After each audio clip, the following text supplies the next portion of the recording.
नगरी में ऐतिहासिक क्षण, खास मुहूर्त का चयन। अभिजीत मुहूर्त, विजय का वक्त। जन जन का प्यार, शुभ मुहूर्त में दिव्यता की बौछार। ऐतिहासिक क्षण होगा, इसी को लेकर आप देख रहे हैं एक कार्यक्रम। राम मंदिर पर ध्वजारोहण का विशेष अवसर हो तो मुहूर्त का खास होना भी लाजमी ही है। पीएम नरेंद्र मोदी की ओर से राम मंदिर पर धर्म ध्वज फहराने के लिए अभिजीत मुहूर्त चुना गया। हिंदू परंपरा में इस मुहूर्त को बेहद ही शुभ माना गया है।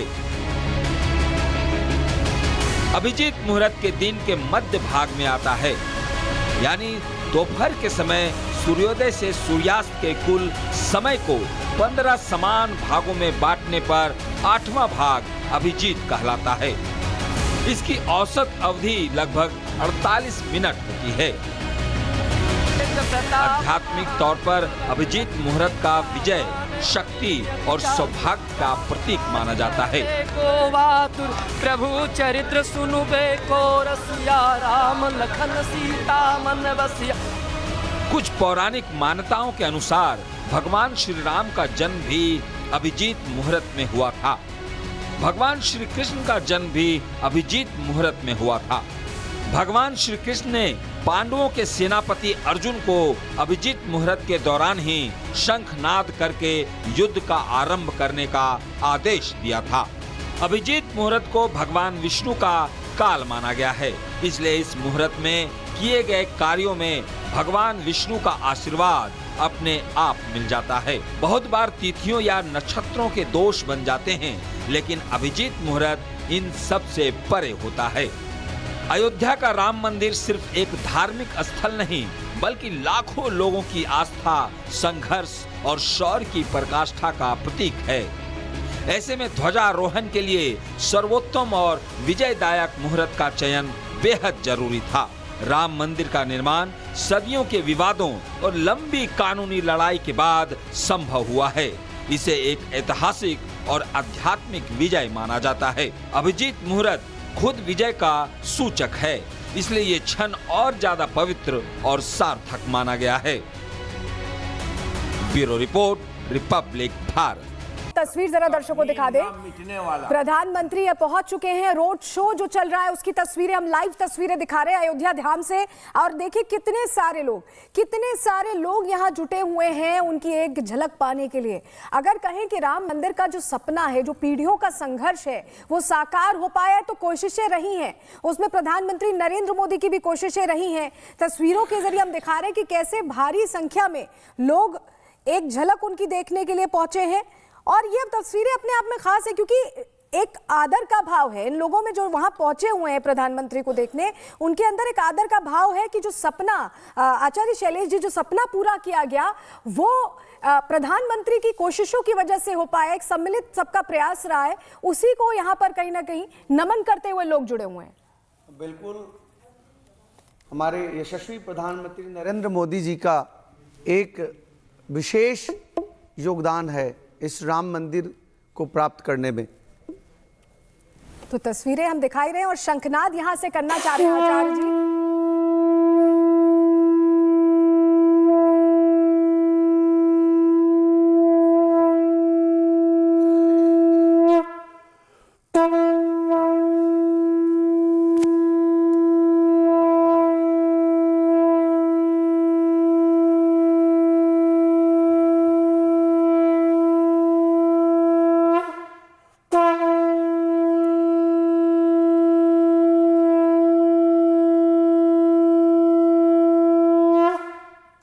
तो शंखनाद हो चुका है और आचार्य ये कहें कि ये शंखनाद सनातन का है और ये सनातन का जो शंखनाद वो केसरिया रंग के तौर पर परिलक्षित होगा उस ध्वज में जो आज वहां पर सुशोभित किया जाएगा। राम हमारे साथ लगातार जुड़े हुए हैं। राम, उत्साह दोगुना दिख रहा है प्रधानमंत्री के पहुंचने के बाद।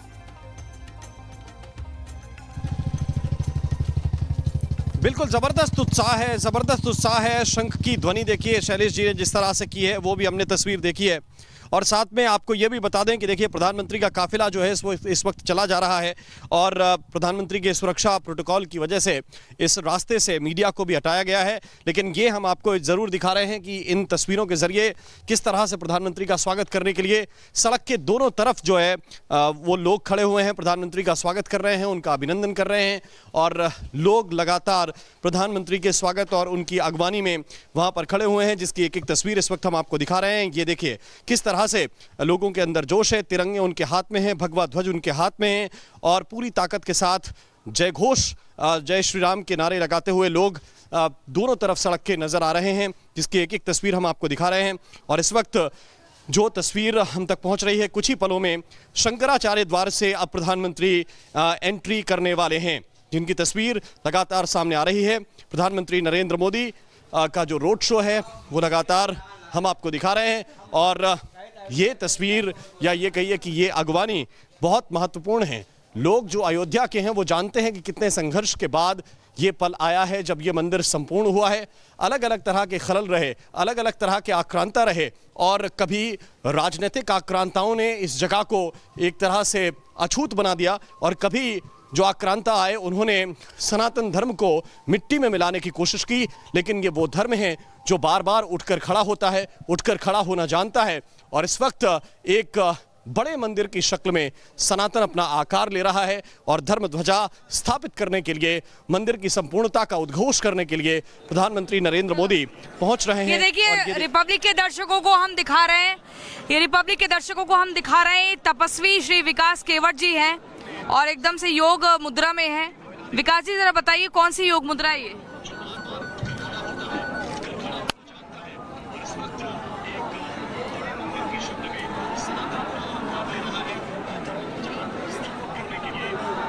तो अभी कुछ बोलेंगे या नहीं? जी जी अब मैं बोलूँगा। हाँ जी क्या पूछ रहे थे?